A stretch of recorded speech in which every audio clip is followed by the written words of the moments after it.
ce plateau de libre expression de ce dimanche 4 mai 2025. Nous vous le disions en début de ce programme, on devait marquer un arrêt pour parler de ce qu'il faut dorénavant appeler le groupe de Douala.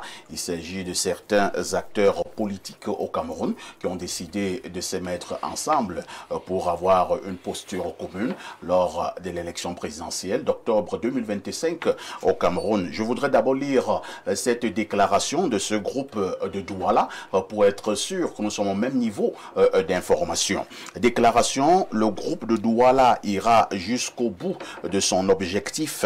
Chers compatriotes, le groupe de Douala mis en commun d'organisations de l'opposition, héritière de l'Union pour le changement et de la société civile, vous a annoncé fin janvier dernier qu'il lançait une initiative pour présenter une candidature forte à la prochaine présidentielle.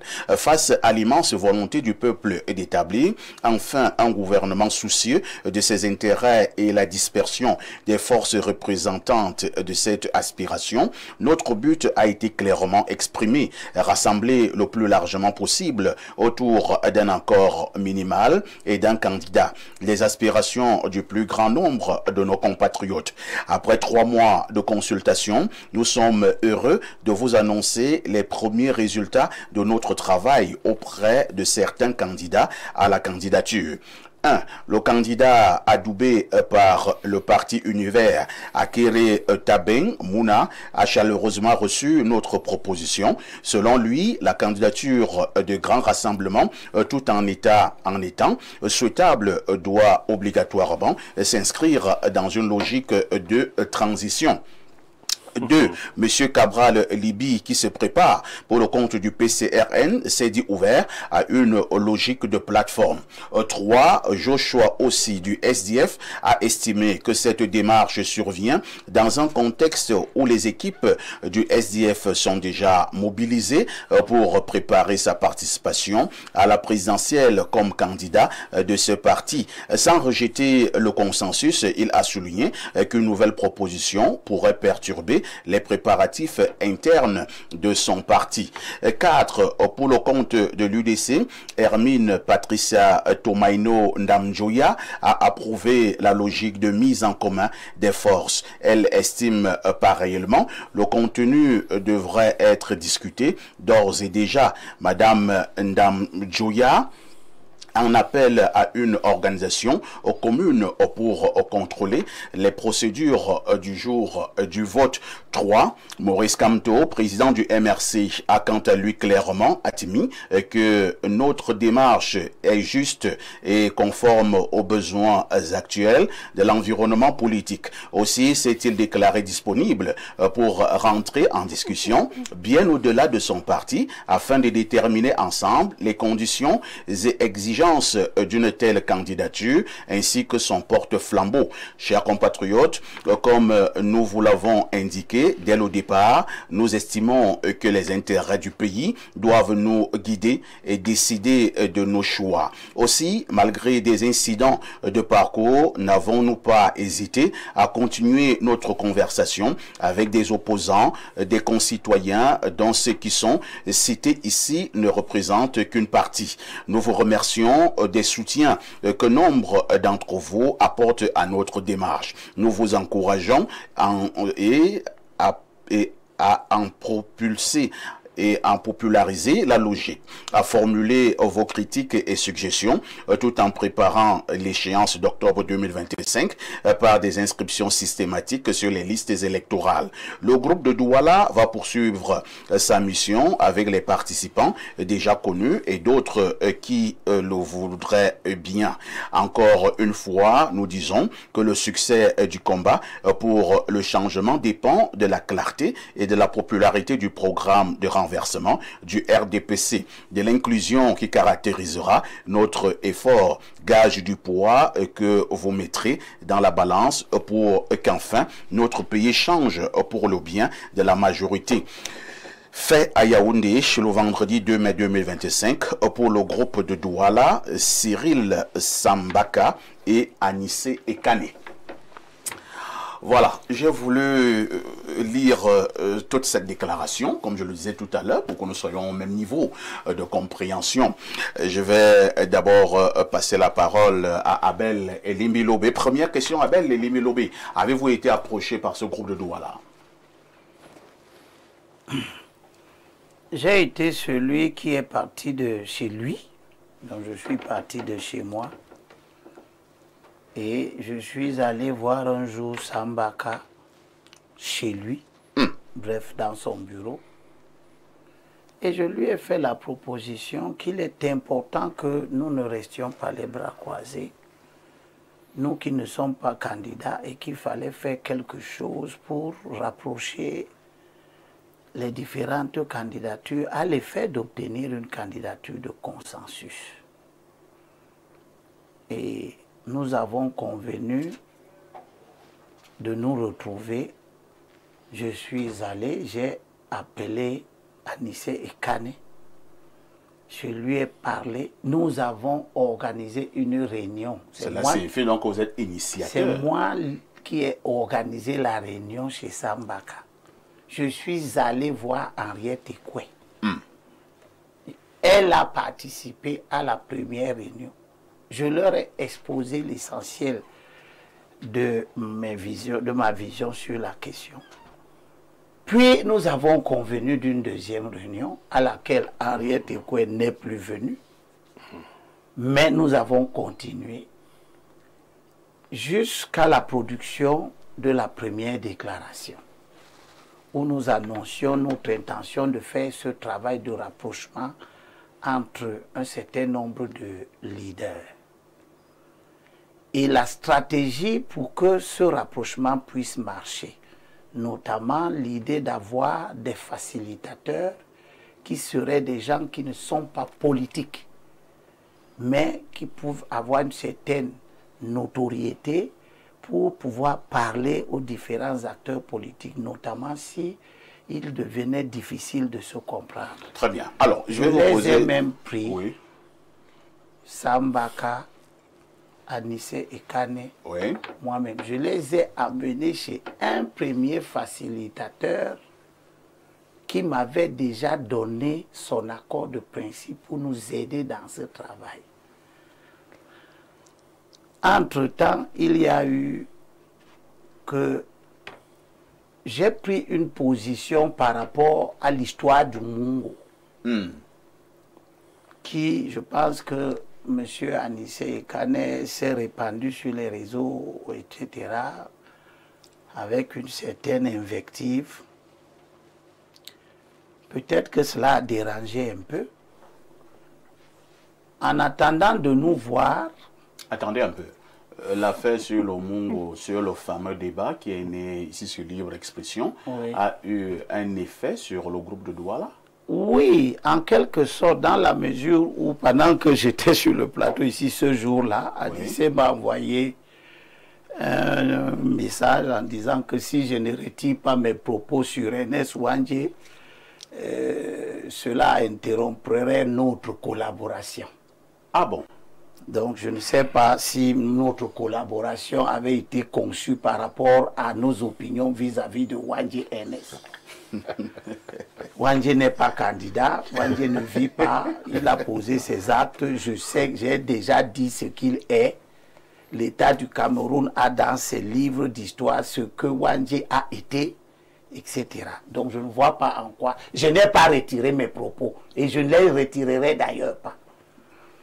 Seulement j'ai constaté que Anissé m'a envoyé ce message-ci et j'ai découvert cette déclaration-là qui a été signée des deux collaborateurs. J'ai donc considéré qu'ils m'ont exclu. Cela signifie que vous êtes fâché?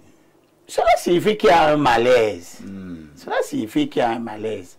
Ils ne m'ont pas dit qu'ils allaient faire une déclaration. Ils ne m'ont pas associé à l'élaboration de cette déclaration. Ils l'ont publiée. Ils ont choisi le moment pour la publier sans me dire. Et ils me l'ont envoyé moi-même. Je suppose donc que cette façon de faire est aussi un message pour me dire que je ne suis plus avec eux. Est-ce que nous devons comprendre également par là que vous allez également vous désolidariser? Alors, cela suppose que ce que j'aurais fait s'ils m'avaient consulté. Parce que moi, pour mettre ça en place, je les ai consultés. Ouais. Et pour continuer de cette manière, ils ne m'ont plus consulté. S'ils m'avaient consulté, premièrement, on n'aurait pas produit cette déclaration. C'est-à-dire qu'on a mis à l'écart l'initiateur du projet. Oui, eux, ils le savent eux-mêmes. Ils le savent. Ils ont mis à l'écart l'initiateur du projet. Voici ce que je veux dire pour que nos compatriotes comprennent. C'est depuis de nombreuses années que je me bats seul pour convaincre la classe politique que la stratégie qui peut nous permettre d'évincer le régime, c'est une stratégie d'union. Mais en même temps que je dis ça, je leur dis aussi qu'il est temps que nous agissions pour qu'un anglophone arrive au pouvoir. 3. Je leur ai dit de façon répétitive, Dieu seul sait que s'ils sont de bonne foi, ils ne vont pas oublier que je leur ai dit ce que dit la Bible. Dans 2 Corinthiens chapitre 6 verset 14, je leur ai dit régulièrement à tout le peuple, à tous les acteurs de l'opposition, ne formez pas d'attelage disparate. C'est-à-dire que de tout temps, je n'ai pas arrêté de leur rappeler aussi ce que l'apôtre Paul dit dans 2 Thessaloniciens chapitre 3, verset 6. Nous vous ordonnons de vous éloigner de tout frère qui marche de manière désordonnée. J'ai rappelé en toutes circonstances que le consensus de l'opposition, que j'appelle de tous les vœux, ce n'est pas un tout venant. Ce n'est pas une foire. Il n'est pas ouvert à toutes sortes d'individus pour peu que quelqu'un se fait appeler opposant. Il s'agit d'un grand moment stratégique dans la vie de l'opposition. On ne peut pas le construire en oubliant ce que chacun est. En oubliant d'où vient chacun. Il y a des opposants qui causent un problème de faire partie d'une plateforme comme celle-là. Bien sûr. Est-ce qu'on n'a pas besoin de tout le monde pour construire? Non, on n'a pas besoin de tout le monde. J'espère que tout le monde m'entend. On n'a pas besoin de tout le monde. Est-ce que nous avons besoin des gens qui copinent avec les milieux LGBT? Moi, c'est non. Il y a des opposants qui copinent avec les milieux LGBT au Cameroun. Bien sûr. Ah bon? Vous savez très bien la position de M. Kamto sur la question. Sa position, c'est quoi? C'est son ambiguïté. Un coup, on lui demande, que pensez-vous de l'homosexualité? Il dit qu'il n'a rien à penser. Un coup, il dit qu'il pense que c'est ceci, c'est cela. Attendez, je continue. Je n'ai pas dit qu'il n'est pas libre. Il est libre de dire qu'il n'a rien à penser. Je n'ai pas dit qu'il n'est pas libre. Oui. Moi, je ne collabore pas avec ceux qui n'ont rien à penser. Parce que la situation voudrait qu'on ait quelque chose. Est-ce que M. Kamto a dit au Cameroun de manière claire qu'il soutenait l'homosexualité? Non plus. Non plus. Pourquoi vous lui faites donc un procès? Je ne lui fais pas un procès. J'ai dit il n'est pas le type de compagnon qu'il faut avoir. Il n'y a pas de procès. Pourquoi? Parce que s'il n'a pas une position, oui, l'État du Cameroun en ce moment a une position et cette position est à préserver. Et d'ailleurs, je voudrais féliciter... Est-ce que les homosexuels vous dérangent dans le cadre de votre plateforme? Les homosexuels dérangent. Ils vous empêchent de réfléchir? Non, non, non, ils ne nous empêchent pas de réfléchir. Ce sont les homosexuels qui font en sorte que le RDP reste au pouvoir? Le candidat de l'opposition, pour qu'il ait mon soutien, oui, il faut qu'il soit celui qui préserve l'ordre naturel, qui préserve la famille. Ces préservations s'inscrivent dans la continuité de la spécificité de l'État du Cameroun. Sur le plan culturel, nous sommes un pays qui respecte les lois de la nature. C'est compris. Vous allez chuter les je continue. Oui, oui, vous allez chuter. Que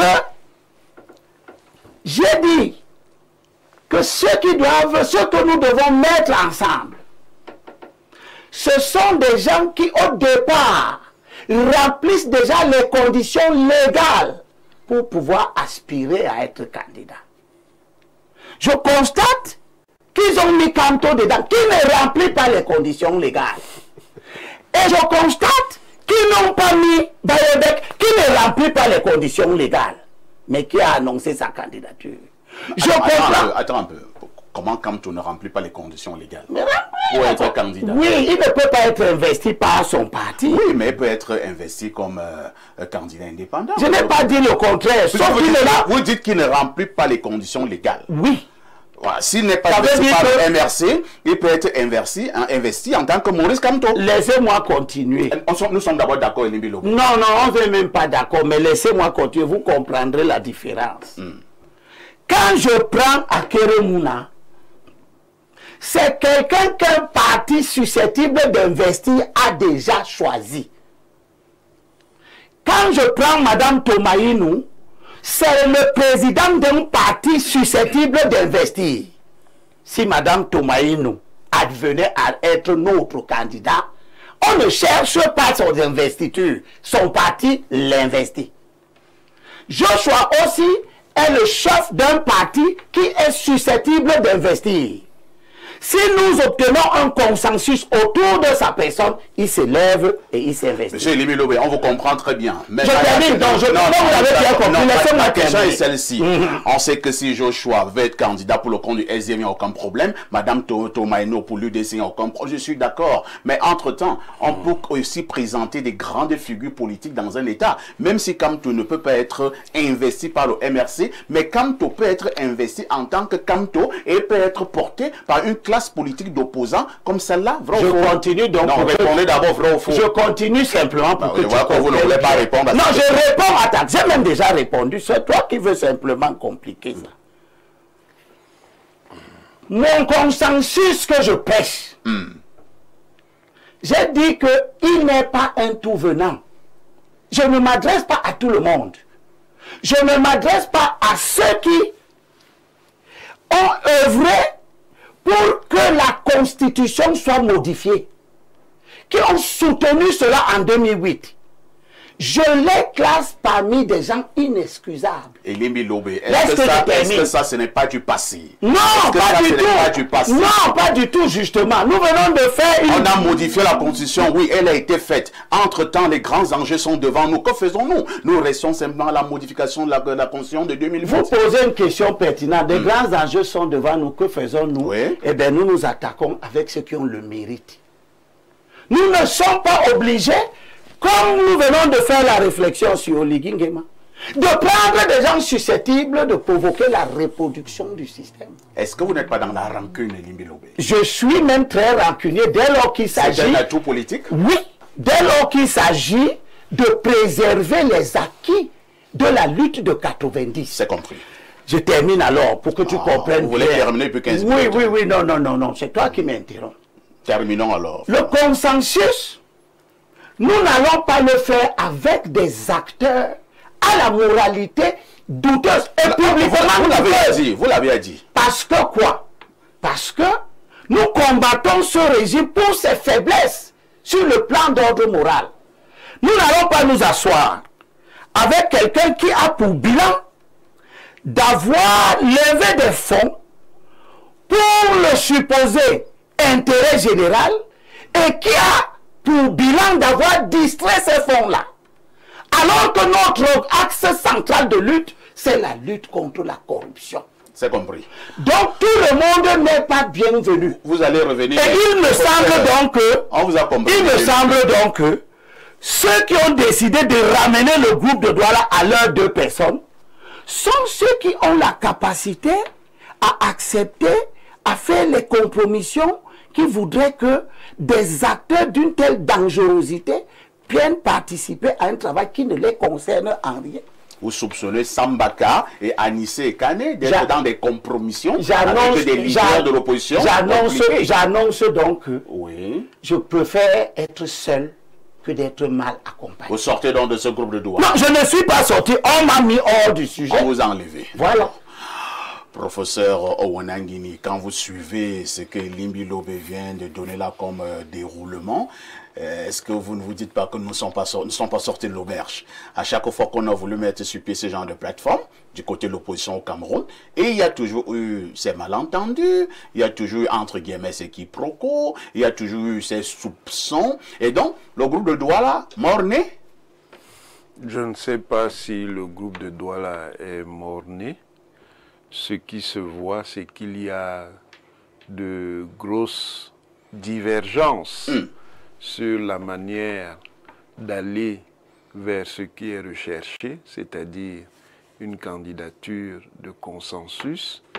Et il y a également un caractère assez disparate des acteurs qui sont sollicités, ce qui va supposer un travail de mise en convergence qui n'est pas facile, parce que la convergence politique se construit à partir de plusieurs éléments.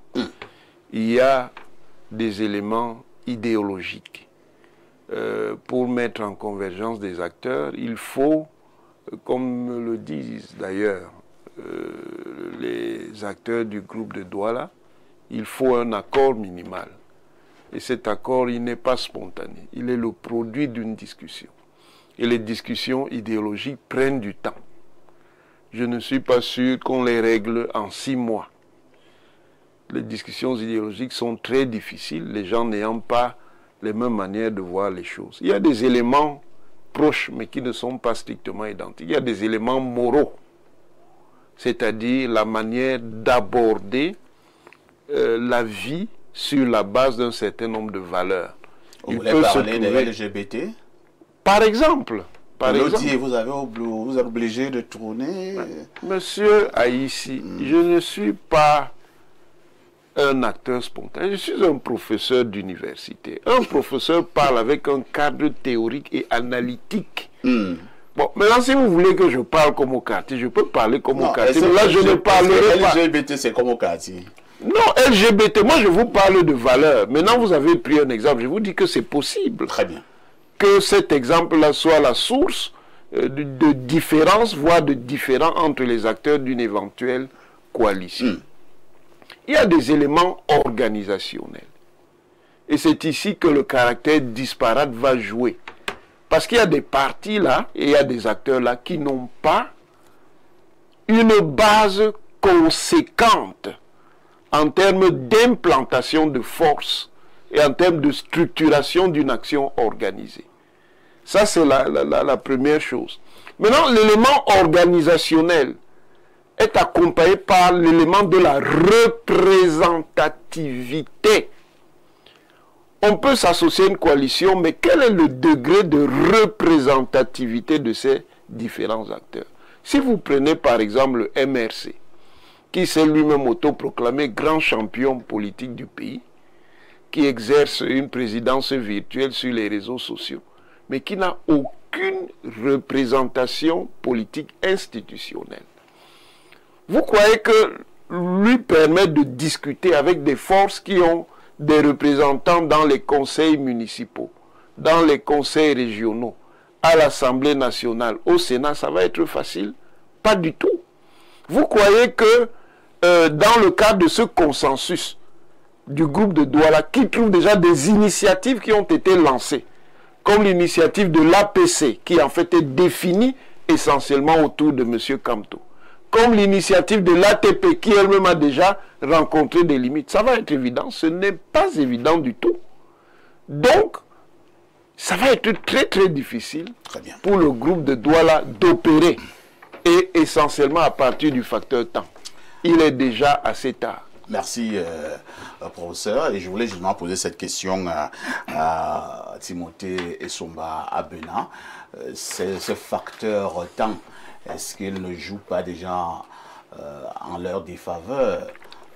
Nous sommes pratiquement environ 5 mois de l'élection présidentielle au Cameroun. Nous sommes encore en train de discuter des problèmes d'ordre idéologique. Nous sommes encore en train de discuter des problèmes d'ordre organisationnel, ainsi de suite. Est-ce qu'il ne se fait pas tard? Est-ce que nous n'allons pas parler comme au quartier? Est-ce que ce groupe ne court pas dans le sac? Non, non. Ce groupe ne court pas dans le sac parce qu'il n'a pas un projet républicain. Ah bon?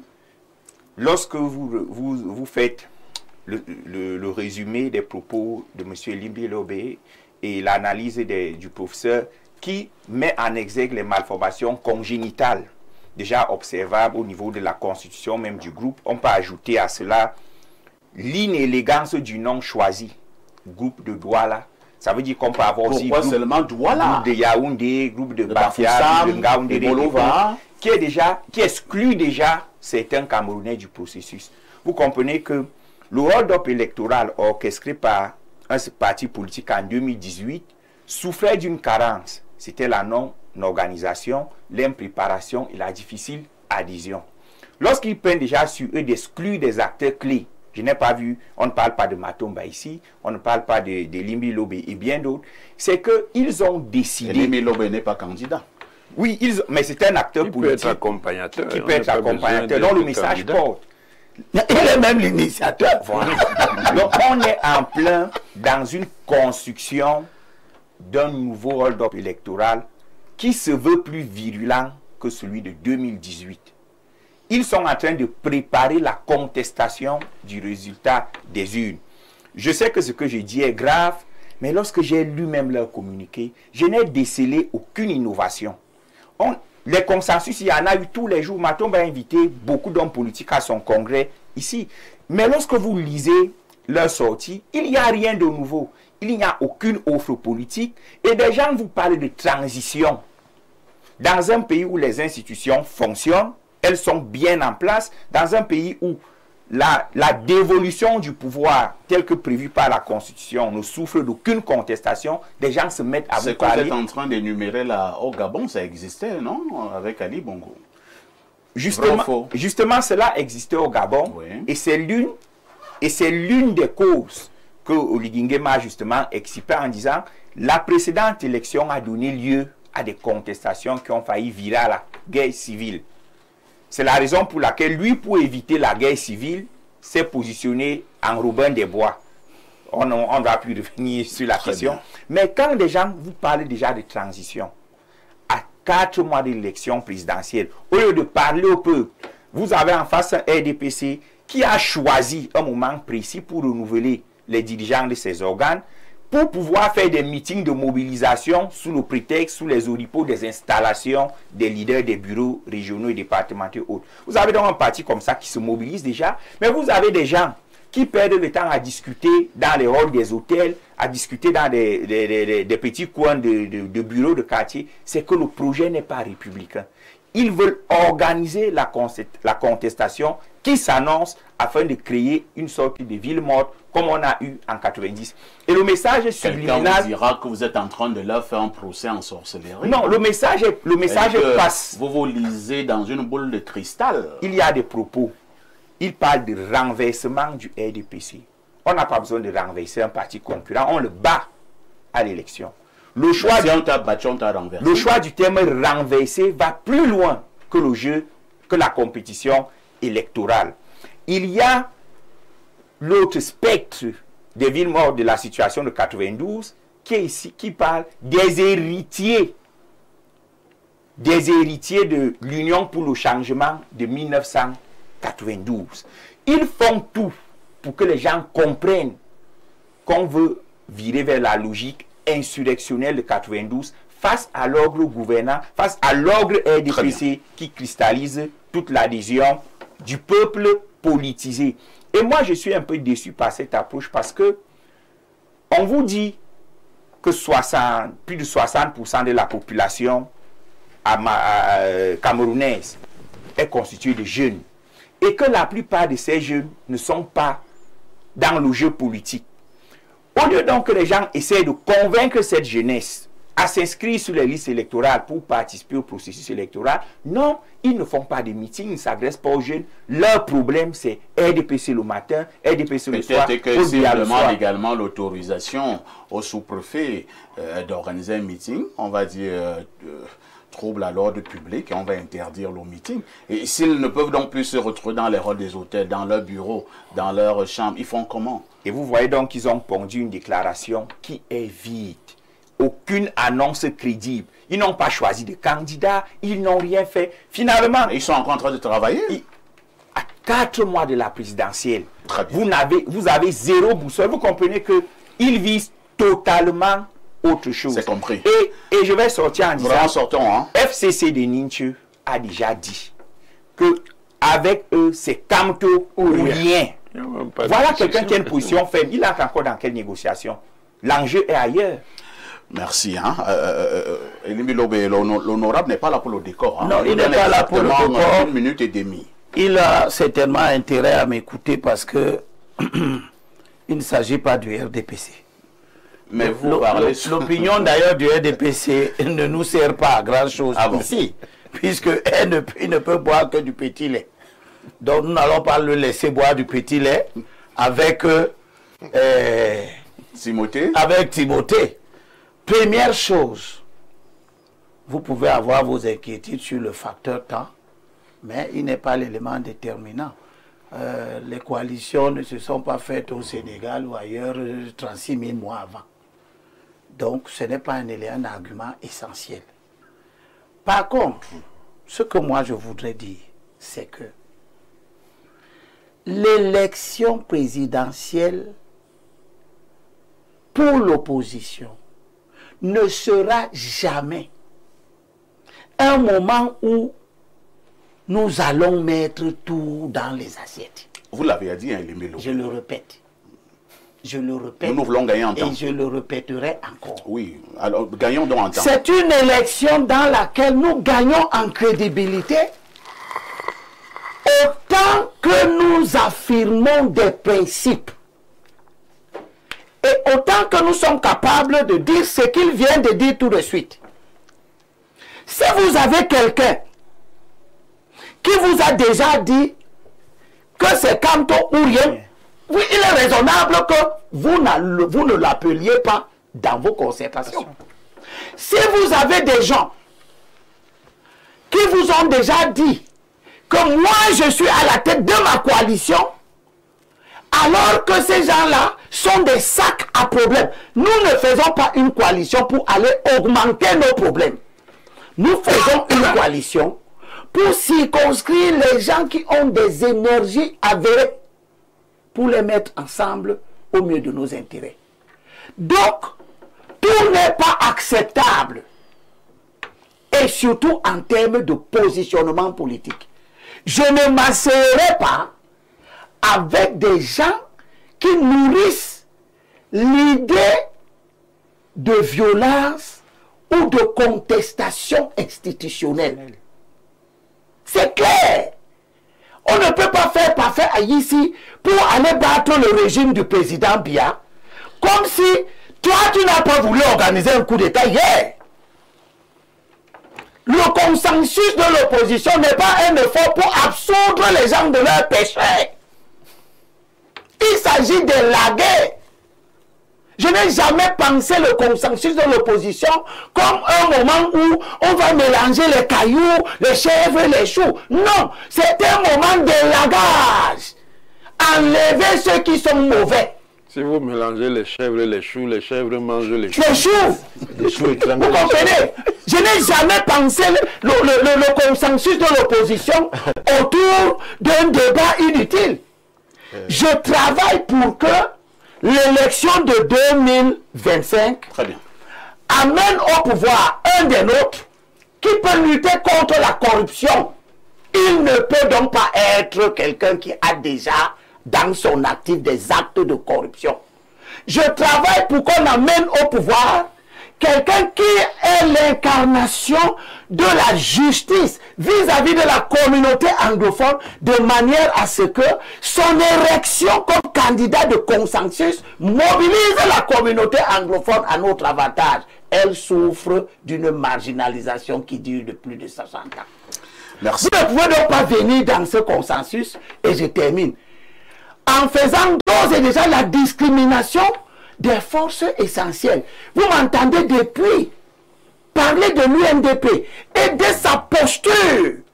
Oh, vous allez... Parce que je vous ai dit tout à l'heure que si j'avais été consulté, il n'y aurait pas eu ce communiqué. Parce que ce communiqué rend compte d'une manœuvre souterraine qu'il ne fallait pas dévoiler en ce moment, puisque nous n'avons pas fini de consulter des forces structurantes essentielles comme l'UNDP, qui a le plus grand capital politique parmi tous ceux qui se lèvent là. Représentativité. Et je le dis depuis sur ce plateau. L'UNDP fait partie de la majorité. Il s'agit de faire l'effort de le retirer de là. D'accord. Je n'ai pas dit qu'il ne fait pas partie de la majorité. Mais je n'ai pas non. Mais vous ne savez pas non plus. Vous ne savez pas non plus quelles sont les lignes de fracture qui peut avoir à l'intérieur de l'UNDP et qui peuvent nous permettre de parler avec l'UNDP et de le ramener dans notre cas. Dès lors qu'il est clair et net que dans la relation UNDP-RDPC, l'UNDP n'a plus de plage de progrès. Elle a épuisé tout ce qu'elle pouvait avoir. Honorable Somba Bongono, c'est vrai que quelqu'un disait que vous buvez du petit lait. Non, il va boire quel lait. S'il boit du lait, c'est du lait empoisonné. Je ne suis pas très loin de ça. Qui n'essaye pas de boire ce lait. Lorsque vous voyez comment en face, les opposants ont du mal à s'entendre, ils ont du mal à s'accorder. L'initiateur est chassé du projet et il est là en train de pleurer sur ce plateau. Entre-temps, le projet dit que l'objectif est de renverser le Rassemblement démocratique du peuple camerounais, votre parti, le parti au pouvoir. Avez-vous l'impression qu'une telle organisation peut faire peur à la grande machine du RDPC? Je vous remercie de m'avoir invité. Quand j'ai lu le sujet, je me suis demandé effectivement si nous avions quelque chose à dire, mais nous avons beaucoup à dire. J'ai lu le communiqué et ce que je dois d'abord dire à ceux qui nous regardent, c'est que pour une fois, un communiqué d'une dynamique d'un certain nombre de responsables d'opposition n'accuse pas le RDPC de ses problèmes. Vraiment, le communiqué est clair. À aucun moment, ils n'ont dit que nous avons été une source d'empêchement pour eux. Le deuxième élément que dont c'est possible de travailler au sein de l'opposition sans avoir à soupçonner les uns les autres de manigance ou alors d'être les pions du régime ou autre. Une fois de plus, cette ligne-là est claire.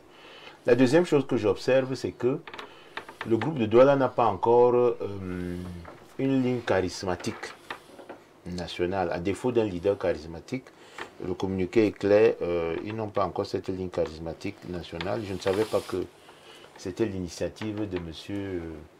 Elimbi Lobé. C'est quand même assez surprenant qu'un groupe né à Douala puisse se déployer sans sa contribution, à tout le moins intellectuelle, à défaut d'être politique, surtout que lui n'est pas candidat. Le troisième élément, c'est la curiosité d'aller consulter M. Kamto Maurice, alors que l'interlocuteur pour M. Kamto Maurice, ce n'est pas lui-même, c'est le FCC. Donc, il confirme que si M. Kamto Maurice a accepté cette consultation, ce n'est pas dit qu'il a eu l'autorisation, le feu vert du FCC, qu'il avait déjà investi, qu'il avait adoubé. Ce n'est pas non plus dit que c'est en vertu d'un certain type de pouvoir que lui aurait donné le MRC. Ça montre justement l'ambiguïté que relevait Elimbi Lobé en vertu de l'article 120 du Code électoral. Vous savez que toutes ces candidatures, pour l'instant, ne sont que des candidatures annoncées.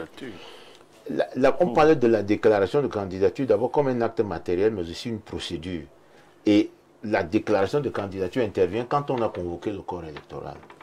À partir de là, c'est bon de vérifier ceux qui peuvent faire objet, faire acte de candidature. Alors, lorsque vous insistez sur ce fait, vous voulez faire comprendre quoi de manière voilée? Je voudrais faire comprendre que le tout n'est pas d'annoncer une candidature, mais elle peut être invalidée par ELECAM, c'est ça? C'est ce que dit la loi. Mais c'est le risque. C'est le risque là. C'est le risque que... Mais pourquoi vous le dites avec un petit sourire? Je le dis parce que je voudrais prévenir ceux qui nous regardent que il ne faut pas que, sous des apparences de bienfaillance, de rassemblement, qu'on embarque une partie de l'opinion qui a besoin de ressourcement politique ou d'énergie politique vers une voie aventureuse. Et c'est pour cela que je cautionne l'approche, la chute finale sur l'insurrection. Parce que tout cela constelle sur la responsabilité d'Elections Cameroun. Imaginez que ce groupe de Douala parvienne quand même à trouver un candidat. Il l'appelle candidat déclaré alors que ce n'est qu'un candidat annoncé. Parce que la déclaration, c'est lorsque Elections Cameroun a accepté votre demande en double exemplaire, signée et suivie par un certain nombre de conditions remplies. Imaginez que Elections Cameroun, demain, refuse cette candidature sous prétexte qu'elle ne remplit pas les conditions légales. Tout à fait.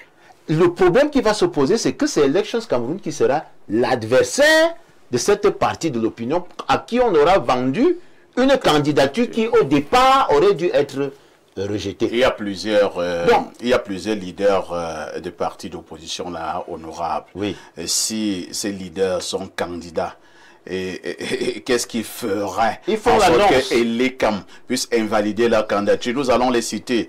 Et nous avons Joshua aussi. Oui. C'est pour ça que tous les candidats... Je prends ces deux exemples. Non, c'est très important. C'est pour ça qu'ils n'aiment pas au même pied d'égalité. C'est-à-dire que... C'est pour ça que dès le début de cette initiative, j'ai pris la peine d'expliquer à mes frères que nous ne pouvons sous aucun prétexte mettre aussi Akere, Ndamjoya sous le même pied d'égalité que M. Kamto. Voilà. Nous ne pouvons même pas mettre sous le même pied d'égalité que Cabral Libi, qui est certes à la tête pour le moment d'une organisation qu'il a valorisée, qui remplit les candidats, mais qui vit dans un contentieux dont personne ne connaît l'issue. Voilà. Ça veut dire que quand c'est pourquoi il y a une faute dans l'annonce même de cet état.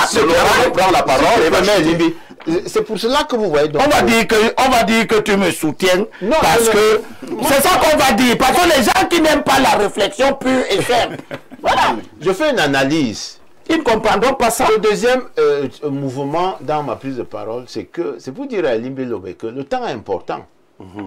Le tandem qui gagne au Sénégal, Sonko Diomaye Faye, ce n'était pas en moins 4 mois. Ce n'est pas en moins 4 mois. On les a vus venir dans le cadre d'un même regroupement politique.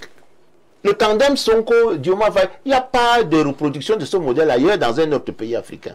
Et la question qui s'est posée lorsqu'on demandait, certains disaient, le Sénégal parle aux Camerounais.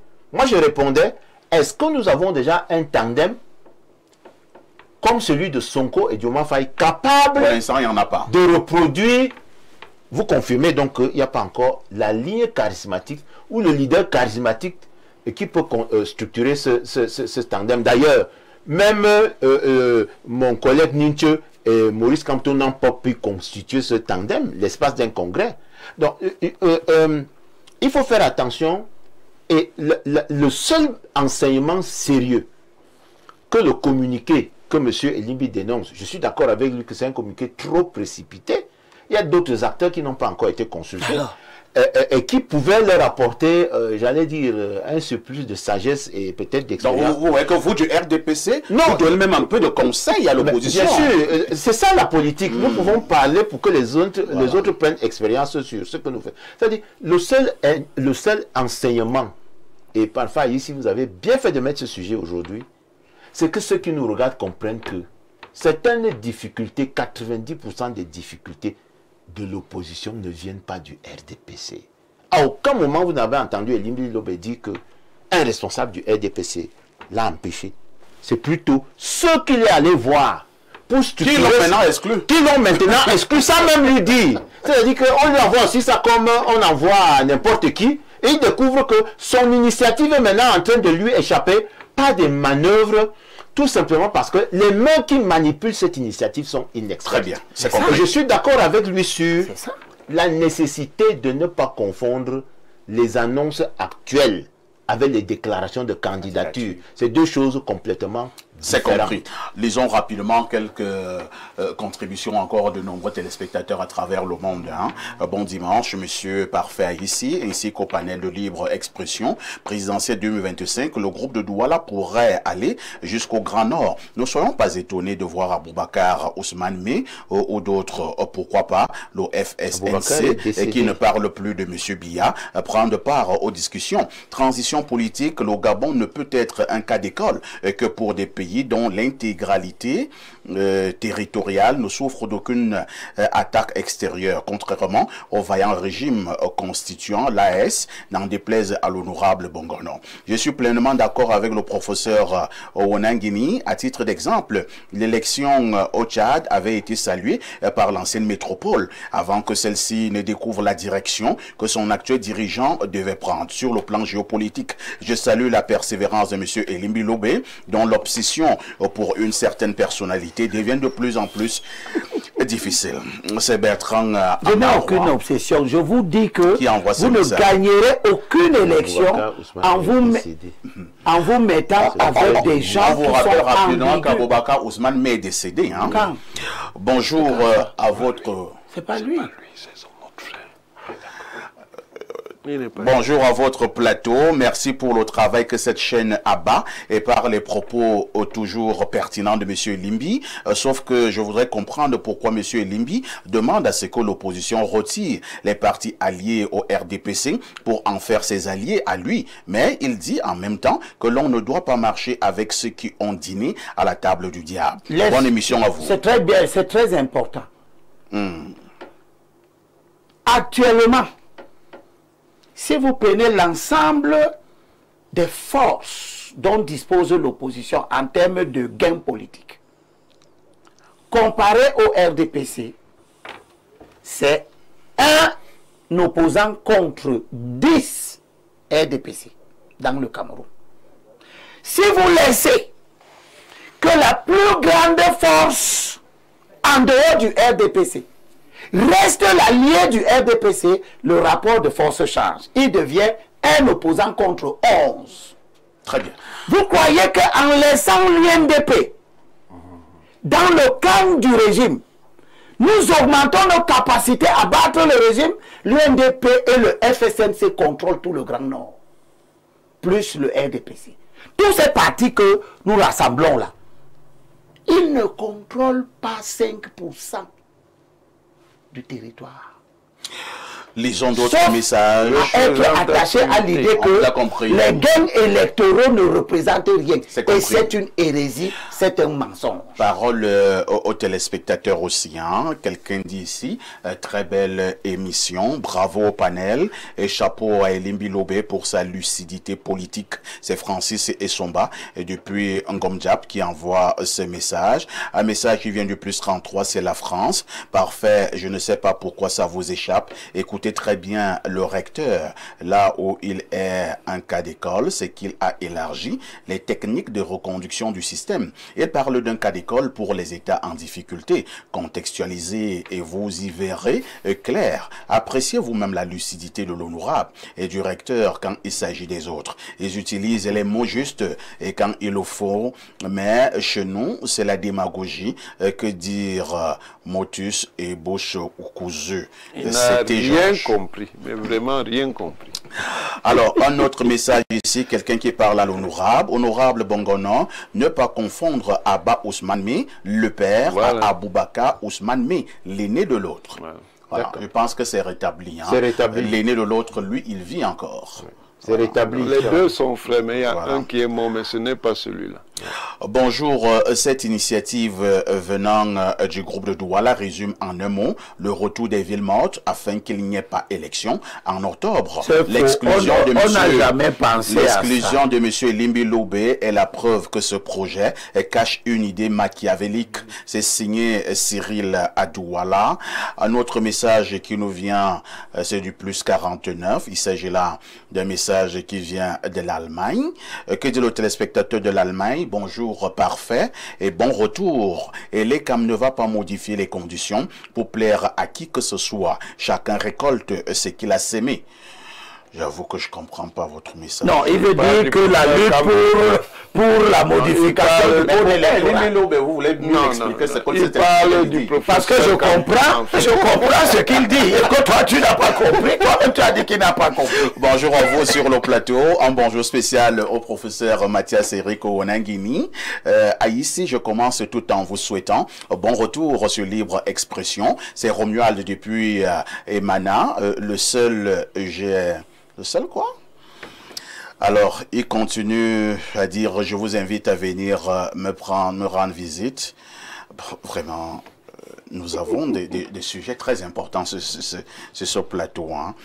Lisons peut-être ces derniers messages, acculés par des milliers de messages. Hein. Bonjour, libre expression. Monsieur Limbi Lobé, toi qui as une culture politique solide, ose encore dire que Cabral Libi n'est pas président légitime du PCRN, comme nous distrait un certain Minat. Est-ce que c'est ce que vous m'avez entendu dire? Je répète pour que ce soit bien clair. Vous avez dit qu'il y avait un contentieux. Oui. Cabral Libi est indiscutablement un brillant garçon.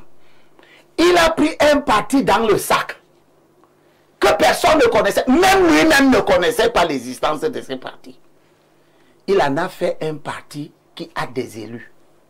Dans l'échiquier politique, il n'y a pas beaucoup de personnes qui ont reçu cela. Sauf que son rapprochement avec ce parti portait les germes de la crise qu'il y a maintenant. Il a fait comment pour savoir qu'il y a un parti dans le Nord qu'on appelle PCRN? Il en est devenu le président par quel mécanisme? Tant que vous n'allez pas vous poser cette question, vous serez dans une illusion. Et vous n'allez pas accepter de comprendre que Cabral Libi est devenu le président d'un parti dans lequel il n'a jamais milité. Là, nous ne comprenons pas. Oui. Il y a ambiguïté. Oui, bien sûr. Cabral est devenu président. Tu sais comment on fait pour devenir président d'un parti dans lequel on n'a jamais milité? Dites-nous. Dites-nous. Allez donc demander à Cabral et au Minat. Comment ils ont fait ensemble? Vous avez les... Ah bon?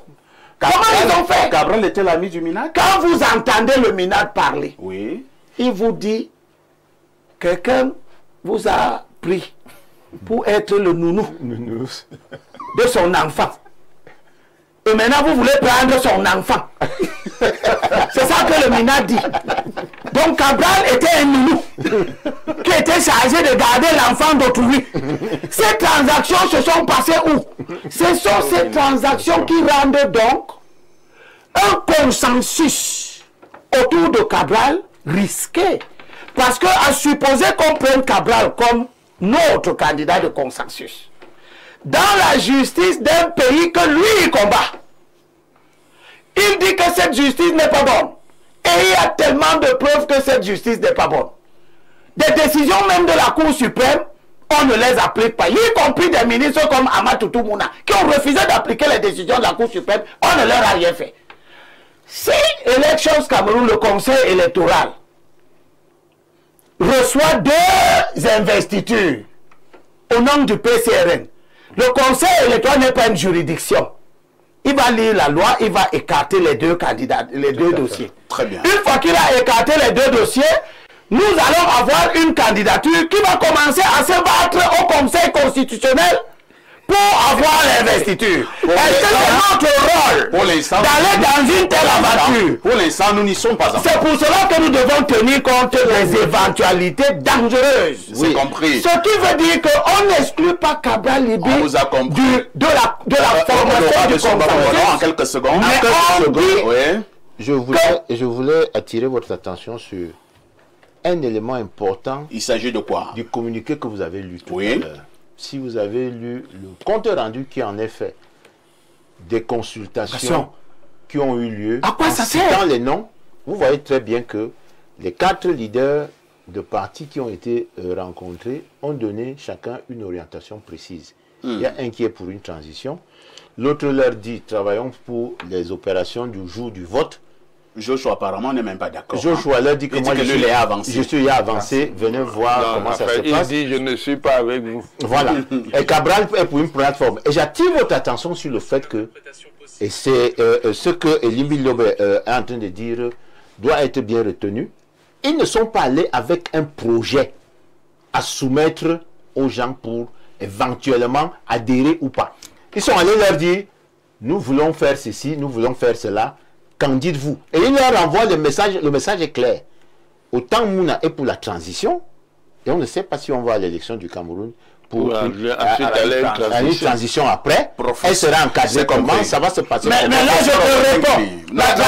La transition peut être effectivement un mandat de 7 ans qui ne bouleverse en rien ni les dispositions du code électoral, ni les dispositions de la Constitution. On n'organise pas l'élection d'octobre et Limbi pour une transition. Pourquoi? La président...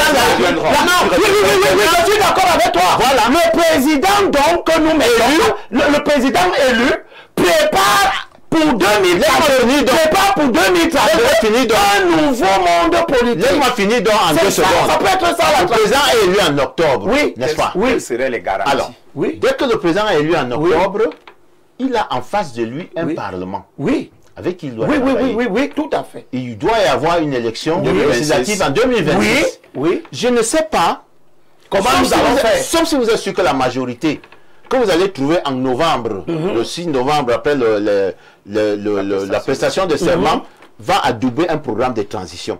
Un programme de transition, ça veut dire une suspension de la Constitution. Non, pas du tout. Ça, c'est la lecture que tu veux lui donner. Laisse que je te donne aussi ma lecture. Non, nous n'allons plus recommencer. C'est terminé. C'est une seconde. C'est terminé. Le président est élu en octobre. Le président est élu en octobre. Les prochaines élections doivent avoir lieu en février 2026. Ce sont ces choses qui doivent faire l'objet de consensus. Comment nous gérons? Qu'est-ce que nous allons faire? Il s'agit de nous entendre, c'est ça qu'on a appelé le programme minimum. Permettez-moi de savoir, parce qu'on sait que l'émission est gérée avec doigté. Merci au professeur Owanangini qui était là ce matin, notre invité permanent. Merci à l'honorable Somba Bongono du RDPC et qui a bu du petit lait à la fin de ce programme. Il n'a bu aucun lait, le lait était empoisonné. Voilà. Merci à Elimbi Lobé, l'initiateur du projet du groupe de Douala, malheureusement qui a été mis en non, je veux que tu leur dises que la justice est ce qui élève une nation. Pas les combines, pas les petits complots en bas. Et je suis prêt à être même seul dans mon coin. Merci. Ne faut pas croire que j'ai besoin de vous. À Bénin. Ne ratez pas la rediffusion de ce programme ce soir à partir de 21h. La deuxième rediffusion interviendra mardi à partir de 14h. Nous allons également dire merci ce dimanche à El Dabo. Il s'agit d'un habilleur de classe internationale. Je suis habillé par El Dabo ce dimanche. Donc, bravo à El Dabo, cet habilleur de classe exceptionnelle. Je vous pose néanmoins une préoccupation avant de partir. Avec tout ceci, que faites-vous encore ailleurs?